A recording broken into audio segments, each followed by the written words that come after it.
Hello everyone. तो कैसे हैं आप सभी। एग्ज़ाम ओरिजिनल्स के इस यूट्यूब चैनल पर आप सभी का स्वागत है। मेरा नाम है अदिति कुशवाहा और आज के इस वीडियो में मैं आप लोगों को बताने वाली हूं कि हमारी कंट्री में जो नया संसद भवन बनाया जा रहा था उसके ऊपर प्रधानमंत्री नरेंद्र मोदी ने अशोक स्तंभों का जो प्रतिस्थापन किया था उसको लेकर अभी काफ़ी ज़्यादा विवाद बना हुआ है। तो आज के वीडियो में मैं आप लोगों को बताऊंगी कि आखिर अशोक स्तंभ को लेकर इतना ज़्यादा विवाद क्यों हो रहा है। लेकिन इसके पहले अगर आप लोग हमारे चैनल पर नए हैं तो प्लीज़ एग्ज़ाम ओरिजिनल्स के इस यूट्यूब चैनल को ज़रूर सब्सक्राइब कर लीजिएगा, जो आप लोगों को एमपीपीएससी की प्रिपरेशन में काफ़ी ज़्यादा फ़ायदेमंद साबित हो सकता है। तो चलिए अब हम लोग आज के वीडियो को शुरू कर लेते हैं। तो सबसे पहले अगर हम लोग बात करें कि हमारी कंट्री में अभी नया संसद भवन बनाया जा रहा है जिसे सेंट्रल विस्टा प्रोजेक्ट भी कहा जा रहा है। तो इस संसद भवन के ऊपर 11 जुलाई को प्रधानमंत्री नरेंद्र मोदी जी ने अशोक स्तंभ का अनावरण किया है। तो इस अशोक स्तंभ में जो शेर हैं उनके चेहरों के हाव भाव और उनके मुख की जो मुद्रा है वो ही विवाद का विषय बना हुआ है। यानी कि अगर हम लोग कहें तो अशोक स्तंभ में लगभग 4 शेर होते हैं। ये चारों शेर आपस में एक दूसरे की तरफ पीठ किए हुए होते हैं। तो इन चारों शेरों के जो चेहरे के जो हाव भाव हैं, यानी कि उनके फेस के जितने भी हम लोग कहें जितने भी तरीके के उन पे हाव भाव नज़र आ रहे हैं, तो वो ही विवाद का विषय बना हुआ है। अब ये विवाद का विषय कैसे बना हुआ है, अगर हम लोग इसके बारे में बात करें तो जो लोग भी इसको क्रिटिसाइज कर रहे हैं उनका कहना ये है कि संसद भवन की छत पर जो अशोक स्तंभ स्थापित किए गए हैं उनके जो शेर हैं उनके मुख ज़्यादा खुले हुए हैं, जबकि जो मूल अशोक स्तंभ है उसके शेरों के मुख कम खुले हुए हैं। यानी कि इन लोगों का कहना ऐसा है कि अशोक के टाइम में जो अशोक स्तंभ बनाया गया था उसमें जो शेर हुआ करते थे वो बहुत ही ज़्यादा अट्रैक्टिव, इसके अलावा वो राजसी वैभव, इसके अलावा शांति और जिम्मेदारी के प्रतीक हुआ करते थे। जबकि प्रेजेंट टाइम में संसद भवन की छत पर जो अशोक स्तंभ स्थापित किए गए हैं उसके जो शेर हैं वो क्रूर और आक्रामक दिखाई दे रहे हैं। यानी कि अगर मैं आप लोगों को सिंपल वे में बताऊं तो इन लोगों का ऐसा कहना है कि संसद भवन की छत पर जो अशोक स्तंभ स्थापित किए गए हैं उनके जो शेर हैं उनका जो मुख है वो मूल अशोक स्तंभ के मुख से ज़्यादा खुला हुआ है। जबकि जैसा कि आप लोग इसमें भी देख सकते हैं तो इन लोगों का ऐसा ही कहना है कि इनका जो इतना ज़्यादा मुँह खुला हुआ दिखाई दे रहा है तो इससे ये बहुत ही ज़्यादा गुस्से वाले या फिर डरावने अगर हम लोग कहें, या फिर अगर हम लोग कहें ये क्रूर और आक्रामक दिखाई दे रहे हैं। जबकि जो मूल अशोक स्तंभ हुआ करते थे उसके जो शेर हुआ करते थे वो काफ़ी ज़्यादा अट्रैक्टिव हुआ करते थे, साथ ही वो शांति और जिम्मेदारी के भी प्रतीक हुआ करते थे। तो इससे आलोचकों का ऐसा कहना है कि सरकार जो है वो अब क्रूरता का प्रदर्शन करने लगी है, सरकार जो है वो आक्रामकता को बढ़ावा दे रही है और ये जो है वो इसका प्रतीक के रूप में नज़र आ रहे हैं। तो इसी वजह से अभी इसको लेकर काफ़ी ज़्यादा क्रिटिसाइज़ किया जा रहा है। ये जो है वो काफ़ी ज़्यादा विवाद का विषय बने हुए हैं। तो अब हम लोग अशोक स्तंभ से रिलेटेड बात कर लेते हैं कि आखिर ये अशोक स्तंभ है क्या। तो अशोक स्तंभ जो है इसका निर्माण कांस्य धातु से किया गया था। इसकी जो चौड़ाई है वो करीब 11 से लेकर 14 फीट और ऊंचाई लगभग 20 फीट तक होती है। इसके अलावा अगर हम लोग इसके वजन के बारे में बात करें तो वो लगभग 9,500 किलोग्राम है। इसके अलावा अगर हम लोग बात करें ये जो अशोक स्तंभ है वो सारनाथ के अशोक स्तंभ की प्रतिकृति है। यानी कि ये वाला जो आप लोगों को डाटा दिखाया जा रहा है ये प्रेजेंट टाइम में संसद भवन की जो छत पर जो अशोक स्तंभ बनाया गया है उसका दिखाया जा रहा है। तो ये जो अशोक स्तंभ है वो सारनाथ के अशोक स्तंभ की एक डुप्लीकेट कॉपी है जिसका निर्माण मौर्य सम्राट अशोक के द्वारा करवाया गया था। मूल अशोक स्तंभ की भांति ही संसद भवन में स्थित अशोक स्तंभ में भी 4 शेर बैठे हुए हैं और सभी अपनी जो पीठ है वो एक दूसरे से सटाए हुए बैठे हैं। यानी कि अगर हम लोग बात करें जैसा कि आप लोगों ने अभी इसमें भी देखा ये 4 शेर हैं और चारों शेर जो है वो एक दूसरे के पीछे पीठ किए हुए हैं। तो इस तरीके से जो है वो अशोक स्तंभ इसको कहा जाता है। तो इसके बारे में भी आप लोग याद रख सकते हैं।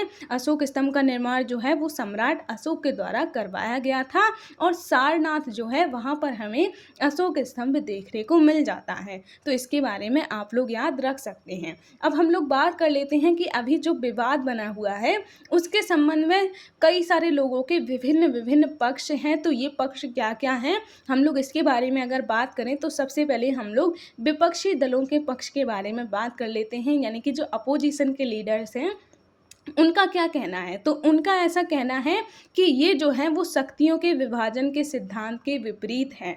यानी कि उनका ऐसा कहना है कि अशोक स्तंभ को स्थापित करने का जो कार्य है वो लोकसभा के स्पीकर के द्वारा किया जाना चाहिए था, जबकि ये काम प्रधानमंत्री जी के द्वारा किया गया है। तो इसीलिए इन लोगों का ऐसा कहना है कि ये जो है वो शक्तियों के विभाजन, यानी कि हमारे पार्लियामेंट में जो भी शक्तियों का विभाजन किया गया है उसके विपरीत है, क्योंकि ये जो कार्य है वो प्रधानमंत्री का नहीं है, ये जो काम है वो लोकसभा के स्पीकर का है। तो फिर ये काम प्रधानमंत्री जी ने क्यों किया था। इसके अलावा इन लोगों का ऐसा भी कहना है कि प्रधानमंत्री जी ने इस स्तंभ को स्थापित करते टाइम जो भी पूजा पाठ किया था उस पर भी इन लोगों ने कई सारे सवाल उठाए हैं। इन लोगों का ऐसा कहना है कि राजकीय कार्यक्रमों को धर्म से अलग रखना चाहिए। यानी कि अगर हम लोग कहें तो जो अपोजिशन के लीडर हैं उनका सिंपल सा कहना ये है कि ये काम प्रधानमंत्री के द्वारा नहीं किया जाना चाहिए था। और इसके अलावा उन लोगों का ऐसा भी कहना है कि प्रधानमंत्री ने इस टाइम जो भी पूजा पाठ किया था वो उन्हें नहीं करना चाहिए था। तो इस वजह से भी ये लोग काफ़ी ज़्यादा इसको क्रिटिसाइज़ कर रहे हैं। इसके अलावा अगर हम लोग बात करें अशोक स्तंभ को जिसने भी डिज़ाइन किया था उनका नाम सुनील देवड़े है।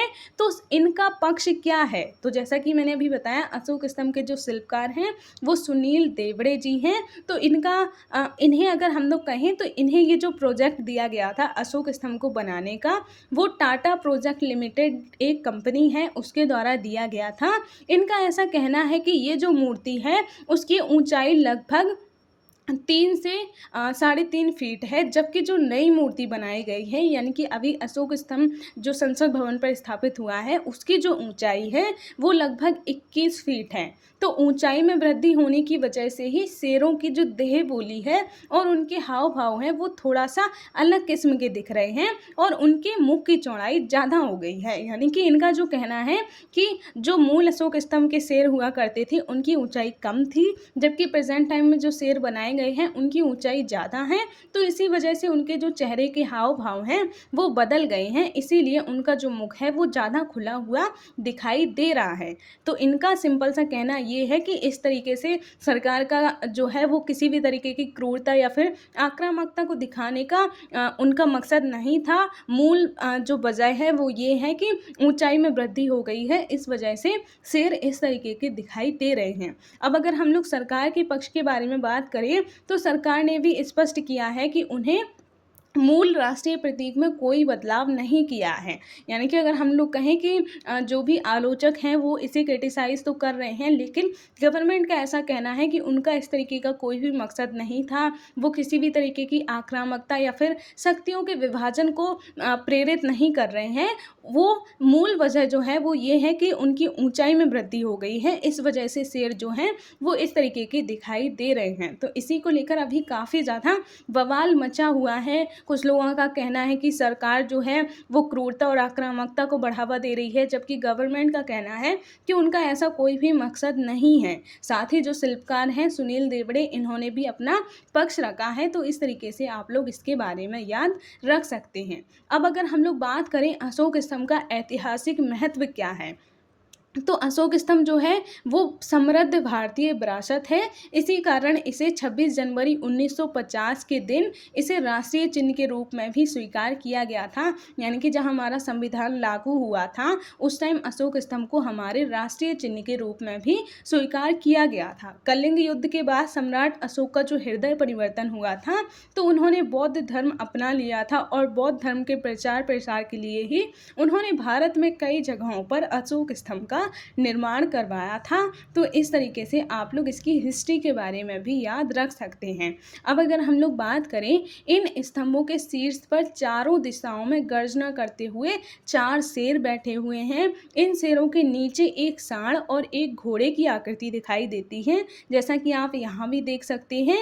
इन आकृतियों के बीच में एक चक्र है जिसे हम लोग राष्ट्रीय ध्वज में भी शामिल किया गया है और इसे अशोक चक्र के नाम से भी जाना जाता है। तो इस चक्र को हमारे राष्ट्रीय ध्वज में शामिल किया गया है और इसे अगर हम लोग बात करें, इसके साथ ही इस स्तंभ के नीचे सत्यमेव जयते भी लिखा हुआ है, जिसका अर्थ है सत्य की ही विजय होती है। इस प्रकार अशोक स्तंभ जो है वो हमारी राष्ट्रीय चेतना का भी प्रतीक है। तो इस तरीके से आप लोग देख सकते हैं ये अशोक स्तंभ है जिसे हमारे राष्ट्रीय चिन्ह का भी दर्जा दिया गया है। और ये अशोक चिन्ह आप लोग देख सकते हैं जिसे हमारे राष्ट्रीय ध्वज तिरंगा में भी शामिल किया गया है। तो इस तरीके से आप लोग इसके ऐतिहासिक महत्व के बारे में भी याद रख सकते हैं। अब अगर हम लोग बात करें कि इसका कानूनी दृष्टिकोण क्या है, तो अगर हम लोग बात करें जो अशोक स्तंभ है या फिर जो हमारा राष्ट्रीय चिन्ह है, उसके उपयोग का अधिकार केवल संवैधानिक पदों पर बैठे व्यक्तियों को ही है, जैसे कि राष्ट्रपति, उपराष्ट्रपति, प्रधानमंत्री, राज्यपाल, मुख्यमंत्री और उच्च अधिकारियों।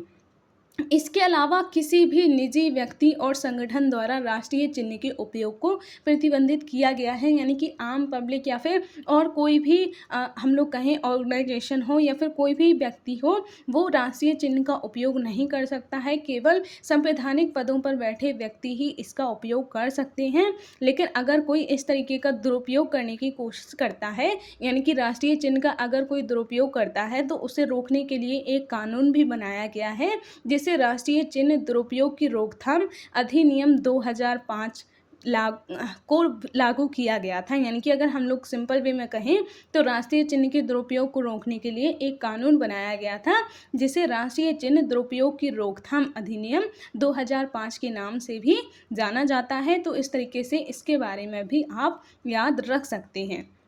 तो वीडियो को यहीं तक रखते हैं। वीडियो कैसा लगा ये आप लोग मुझे कमेंट बॉक्स में ज़रूर बताइएगा। और अगर इससे रिलेटेड कोई भी कन्फ्यूज़न या कोई भी डाउट हो तो वो भी आप लोग मुझसे कमेंट बॉक्स में पूछ सकते हैं। तो आप लोगों को समझ में आ गया होगा कि अशोक स्तंभ को लेकर अभी इतना ज़्यादा विवाद क्यों बना हुआ है। इसके अलावा आप लोग हमारा MPPSC का पूरा प्री और मेंस का फुल कोर्स भी ज्वाइन कर सकते हैं। आप लोगों को लाइव वीडियो लेक्चर और स्टडी मटेरियल हिंदी और इंग्लिश दोनों ही मीडियम में देखने को मिल जाता है। हमारे चैनल के अलावा आप हमारा ऑफलाइन कोर्स भी ज्वाइन कर सकते हैं जिसका नया बैच 10 जुलाई से स्टार्ट हो चुका है। तो अगर आप लोग भी अपनी MPPSC के प्रिपरेशन को एक बेहतर दिशा देना चाहते हैं तो आप लोग हमारे चैनल या फिर हमारे साथ जुड़कर अपनी तैयारी को एक बेहतर दिशा दे सकते हैं। आप हमारे और भी कोर्सेज ज्वाइन कर सकते हैं, जैसे कि हमारे चैनल पर आप लोगों को MPPSC का प्री और मेंस का पूरा सिलेबस और स्टडी मटेरियल मिल जाता है। साथ ही इकाई बार व्याख्यान, प्री और मेंस की टेस्ट सीरीज, CSET और NCERT का भी सिलेबस, इसके अलावा MP, SI और पटवारी का भी पूरा सिलेबस देखने को मिल जाता है। तो अगर आप लोग हमसे जुड़ना चाहते हैं तो आप लोग हमसे कांटेक्ट कर सकते हैं और हमारे चैनल के साथ जुड़कर भी आप लोग अपनी तैयारी को एक बेहतर दिशा दे सकते हैं। तो वीडियो को यहीं तक रखते हैं, मिलेंगे अब हम नेक्स्ट वीडियो में। तब तक के लिए धन्यवाद।